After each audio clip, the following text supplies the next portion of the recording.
Récemment, un événement choquant a secoué le Burkina Faso. Ibrahim Traoré, à la tête du gouvernement militaire, a annoncé des réformes majeures pour l'économie du pays. La question se pose. Ces réformes permettront-elles à la nation de prospérer ou vont-elles aggraver la crise existante? Cette initiative a suscité des espoirs et des inquiétudes, mais la vraie question reste. Ces changements sont-ils dans le meilleur intérêt du peuple burkinabé? L'avenir du pays pourrait dépendre de la capacité de ces réformes à répondre aux besoins économiques urgents tout en assurant la stabilité politique. Les réformes économiques proposées par Ibrahim Traoré promettent de transformer le Burkina Faso, mais elles viennent aussi avec des risques considérables. Si elles réussissent, elles pourraient offrir un nouveau départ pour le pays, en renforçant l'autosuffisance et en réduisant la dépendance à l'égard de l'aide internationale. Cependant, si ces réformes échouent, elles risquent de provoquer une crise plus profonde, aggravant la pauvreté et déstabilisant encore davantage l'économie nationale. Ces enjeux ne sont pas seulement économiques, ils touchent également la vie quotidienne des citoyens, des agriculteurs aux travailleurs urbains. La réussite de ces réformes dépendra de la capacité du gouvernement à naviguer entre les défis internes et les pressions extérieures, tout en garantissant que les mesures prises ne pénalisent pas la population. Si les espoirs sont grands, les incertitudes et les défis sont tout aussi présents. Le futur immédiat du Burkina Faso se trouve à un tournant critique et chaque décision prise pourrait avoir des conséquences majeures pour les générations à venir. Depuis sa prise de pouvoir, Ibrahim Traoré a lancé plusieurs réformes économiques qui ont rapidement modifié le paysage politique et économique du Burkina Faso. Parmi les mesures les plus marquantes, on trouve la réduction de la dépendance de l'État vis-à-vis de l'aide internationale, une décision qui a créé des divisions parmi les élites politiques et les acteurs économiques. Bien que les intentions de Ibrahim Traoré soient de rétablir la souveraineté économique, la mise en œuvre de ces réformes a soulevé des inquiétudes, notamment en ce qui concerne les impacts sur les plus vulnérables. La crise économique du Burkina Faso, exacerbée par les conflits internes et les tensions régionales, a rendu ces réformes nécessaires, mais elles se heurtent à la réalité du terrain. Les premières mesures ont fait chuter la valeur de la monnaie nationale et ont augmenté l'inflation, affectant directement le pouvoir d'achat des citoyens. Les entreprises locales, particulièrement dans le secteur agricole, se retrouvent confrontées à des coûts de production plus élevés et une concurrence accrue des importations. Dans ce contexte, le gouvernement a mis en place une série de mesures d'urgence pour soutenir les secteurs clés, mais leur efficacité reste à prouver. Si certains analystes estiment que ces réformes sont cruciales pour l'indépendance du pays, d'autres les considèrent comme une tentative trop précipitée qui pourrait déstabiliser encore davantage l'économie. Les données disponibles montrent une situation de plus en plus tendue et le temps sera un facteur déterminant pour voir si cette stratégie pourra porter ses fruits. Le doute persiste, mais la volonté de changement semble résolue. Ibrahim Traoré, l'homme à la tête du gouvernement militaire, a rapidement acquis une stature de leader déterminé, portant l'espoir d'un renouveau pour le Burkina Faso. Issu de l'armée, il a su capter l'attention par son discours sur la réconciliation nationale et la reconstruction économique. Néanmoins, son ascension n'a pas été sans contestation. Alors qu'il prône un changement radical, les premières décisions prises sous sa direction ont eu un impact immédiat et parfois déroutant sur la population. En effet, les réformes économiques ont rapidement affecté les conditions de vie des Burkinabés. Dans certaines régions, notamment rurales, les fermiers et les travailleurs ont ressenti une pression accrue à la fois à cause de l'augmentation des coûts et de la réduction des subventions étatiques. La réduction de l'aide internationale a mis à nu la fragilité de l'économie locale, déjà affaiblie par des années de conflits et d'instabilité. Cependant, l'impact de ces changements n'a pas été homogène. Tandis que certains soutiennent activement ces réformes, espérant qu'elles apporteront à long terme la prospérité, d'autres se sentent laissés pour compte, ne voyant que des difficultés immédiates. Le leadership de Ibrahim Traoré se trouve ainsi confronté à un dilemme. Réussir à maintenir un équilibre entre les aspirations de changement et les réalités économiques auxquelles sont confrontés les citoyens. La manière dont il gérera cette tension déterminera probablement son succès ou son échec en tant que leader de la nation. Les réformes lancées par Ibrahim Traoré ont provoqué une réaction en chaîne dans tous les secteurs de la société burkinabé. Le gouvernement a d'abord concentré ses efforts sur la restructuration du secteur public, cherchant à rétablir l'équilibre financier de l'État. Toutefois, cette première vague de mesures et a eu des répercussions immédiates sur les entreprises locales, notamment celles du secteur agricole, qui ont dû faire face à des hausses de coûts imprévues. En parallèle, le gouvernement a mis en place des subventions pour soutenir les secteurs clés, mais les effets de ces aides se sont avérés temporaires. Alors que l'économie semblait se stabiliser, des tensions politiques ont émergé, notamment parmi les opposants à la politique d'austérité. Ces tensions ont été exacerbées par la montée des protestations sociales, où de nombreuses voix ont dénoncé les choix économiques du gouvernement, jugés trop brutaux et déconnectés des réalités du terrain. Les manifestations ont pris de l'ampleur dans les grandes villes, notamment à Ouagadougou, où les syndicats et les organisations de la société civile ont exigé des réformes plus sociales et une meilleure prise en compte des conditions de vie des Burkinabés. Face à ces défis internes, Ibrahim Traoré a dû faire face à une pression croissante pour justifier ses réformes et apaiser les mécontentements populaires. Malgré les protestations, il a maintenu sa position, affirmant que la stabilité économique à long terme justifiait ces mesures difficiles. Dans le même temps, les relations internationales du Burkina Faso ont été mises à l'épreuve. Certains partenaires traditionnels ont exprimé des réserves face à la direction prise par Ibrahim Traoré, tandis que d'autres ont exprimé leur soutien, voyant en lui un leader capable de remettre le pays sur la voie de la stabilité économique. Ce soutien extérieur pourrait jouer un rôle crucial dans la réussite ou l'échec des réformes. La crise actuelle du Burkina Faso est bien plus qu'une série de décisions économiques. Elle est une opportunité de réinventer le pays, de redéfinir ce que signifie l'autosuffisance et la solidarité. Face à ces défis, il est essentiel que chaque citoyen, chaque acteur de la société, participe activement à ce processus de transformation. Le chemin vers un avenir stable et prospère ne peut être pavé que par un engagement collectif où chaque voix compte. Nous vous invitons à réfléchir. Que pouvez-vous faire en tant que citoyen pour contribuer à cette reconstruction nationale? Comment pouvez-vous, à votre échelle, soutenir ceux qui sont le plus touchés par les réformes et encourager les initiatives locales? Le changement ne viendra pas uniquement des institutions. Il naîtra aussi dans les actions quotidiennes de chacun. Si vous croyez que l'avenir du Burkina Faso réside dans l'unité et la résilience, engagez-vous, discutez, participez. Chaque petite contribution compte pour construire un pays plus fort et plus juste. Ce défi est avant tout un appel à la solidarité, à la réflexion et à l'action collective. Il est temps de se lever et de participer à l'histoire du pays. Ainsi, la situation au Burkina Faso reste incertaine. La nation se trouve à un tournant. Le gouvernement de Ibrahim Traoré parviendra-t-il à surmonter les obstacles politiques et économiques pour réaliser sa vision ou le pays sombrera-t-il dans une nouvelle crise? Les prochaines semaines seront déterminantes pour le futur du Burkina Faso, car chaque décision prise par le gouvernement pourrait avoir des conséquences profondes pour le pays et ses habitants.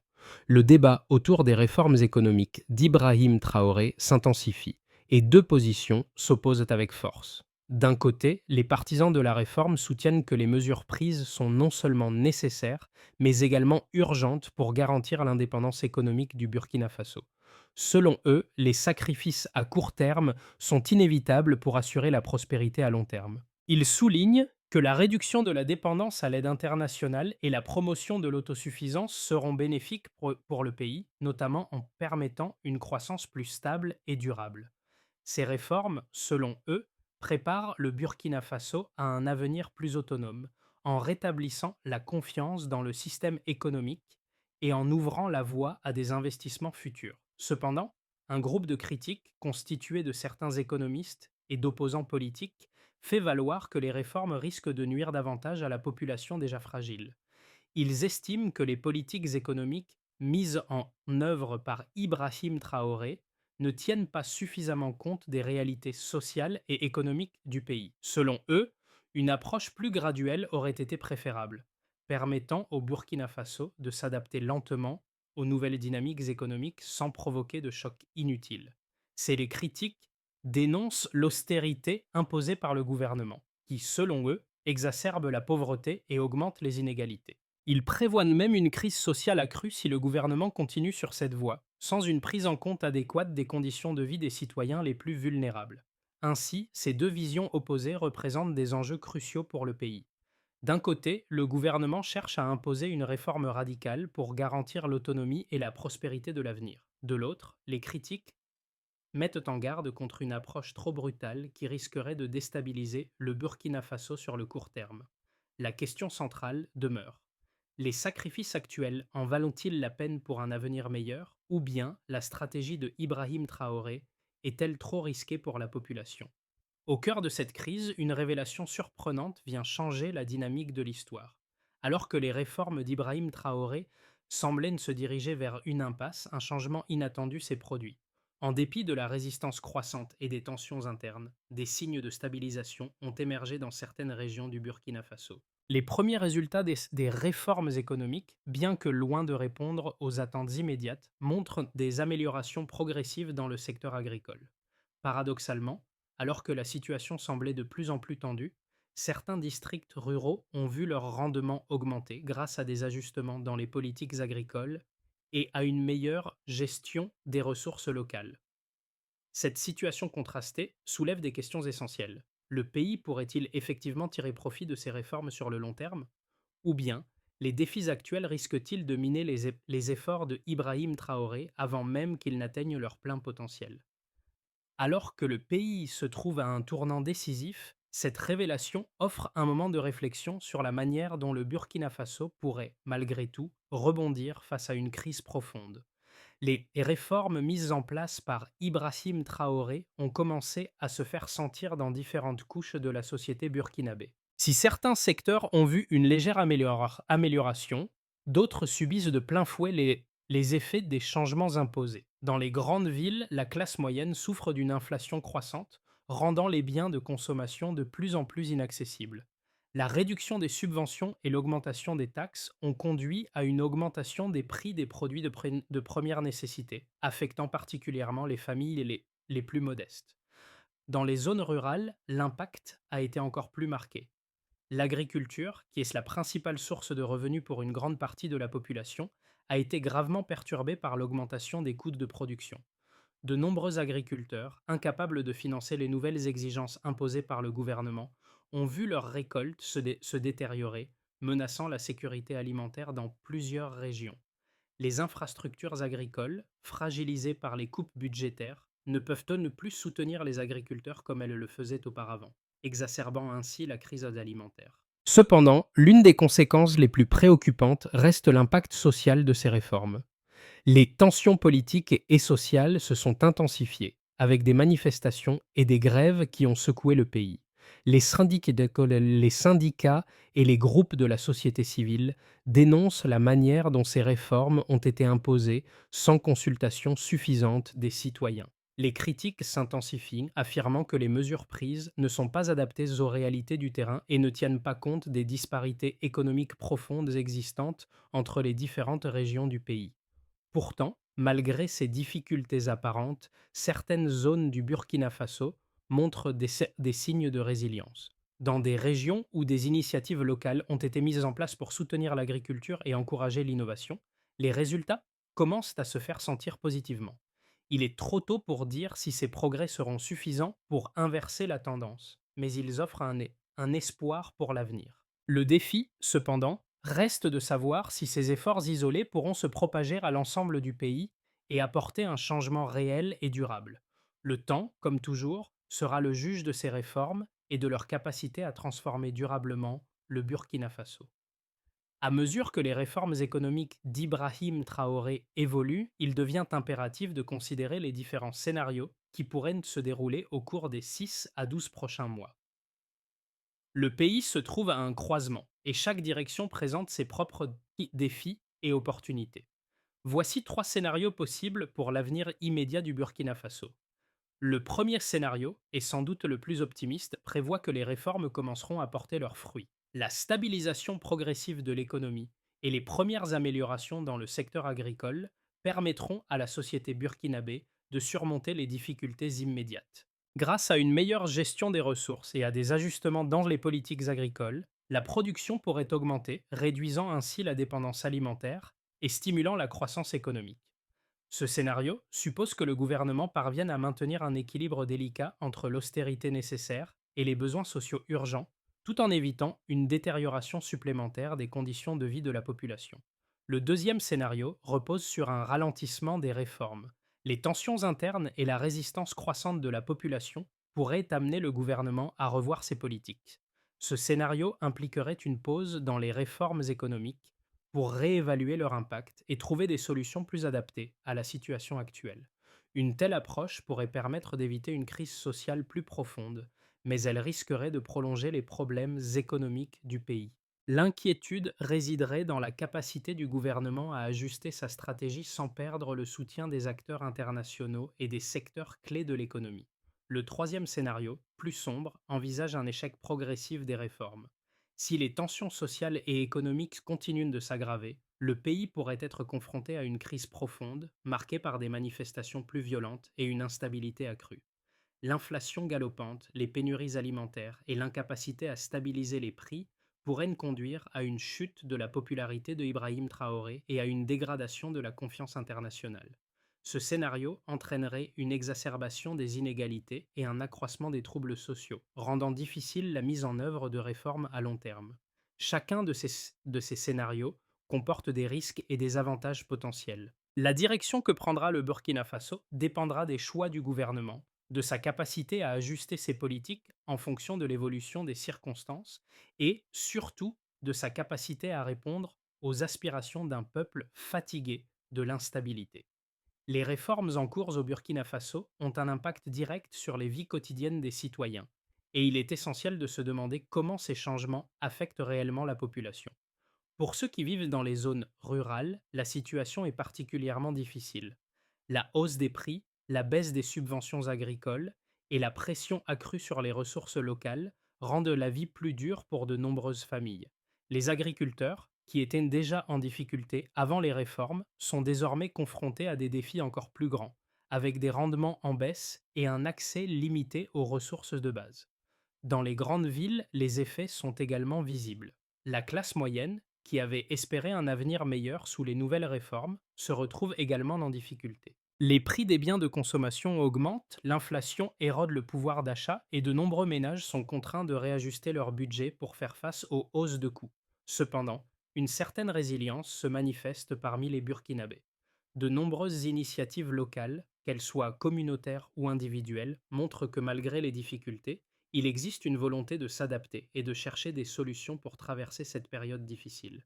Il est donc crucial que les leaders politiques prennent en compte ces réalités. Les réformes économiques ne doivent pas seulement être un exercice de réorganisation des systèmes économiques et financiers, mais doivent aussi être centrées sur les besoins réels des citoyens. Si la politique d'austérité et les réformes économiques ont des justifications à long terme, il est impératif de garantir que les solutions apportées pour résoudre les problèmes actuels ne laissent pas de côté les plus vulnérables. Le défi est de trouver un équilibre entre les aspirations économiques et la réalité sociale du pays afin que chaque Burkinabé puisse envisager un avenir meilleur. Face aux défis actuels, une feuille de route claire et pragmatique s'impose pour garantir la stabilité à long terme du Burkina Faso. La première étape consiste à renforcer les infrastructures essentielles, en particulier dans les secteurs agricoles et énergétiques. Il est crucial d'améliorer l'accès à l'eau, à l'énergie et aux ressources agricoles pour les communautés rurales. Des investissements ciblés dans ces domaines permettront non seulement de soutenir la croissance locale, mais aussi d'atténuer les effets immédiats de la crise. Ensuite, la mise en place de programmes sociaux visant à protéger les groupes vulnérables est indispensable. Cela inclut l'augmentation des subventions alimentaires temporaires et l'amélioration des services de santé publique. La priorité doit être donnée à la réduction des inégalités sociales afin que les réformes économiques profitent à tous les citoyens, sans exclure les plus démunis. Ces mesures devront être accompagnées d'une communication claire et régulière pour informer la population des changements et des aides disponibles. Enfin, le gouvernement doit travailler sur la diversification économique du pays, en réduisant la dépendance aux secteurs traditionnels, comme l'agriculture, et en développant des secteurs comme l'industrie, la technologie et les services. Le Burkina Faso pourrait mieux résister aux chocs économiques mondiaux. La diversification permettrait non seulement de stimuler l'innovation, mais aussi d'assurer une croissance plus stable et durable. En parallèle, un suivi rigoureux de ces initiatives sera nécessaire. Des mécanismes de contrôle et d'évaluation devront être mis en place pour garantir que les ressources sont allouées de manière efficace et que les résultats sont visibles à court et à moyen terme. L'engagement des citoyens et des acteurs locaux sera essentiel pour assurer la réussite de ces réformes à long terme. Alors que la situation au Burkina Faso reste fragile, il est crucial de se rappeler que chaque décision prise aujourd'hui façonne le pays de demain. Ibrahim Traoré, avec ses réformes ambitieuses, a mis le pays sur un chemin incertain, mais chaque pas en avant porte en lui l'espoir d'un renouveau. Cependant, l'impact de ces réformes ne se mesure pas uniquement en termes économiques ou politiques. Il se mesure également dans le cœur de chaque Burkinabé qui doit vivre avec les conséquences de ses choix. Pour ceux qui vivent dans les zones rurales, les villes en plein essor ou les communautés marginalisées, le chemin reste semé d'embûches. Mais la résilience des Burkinabés, leur capacité à s'adapter et à lutter pour un avenir meilleur, est une force indéniable. Malgré les difficultés, c'est cette résilience collective qui donnera à long terme la véritable mesure du succès des réformes de Ibrahim Traoré.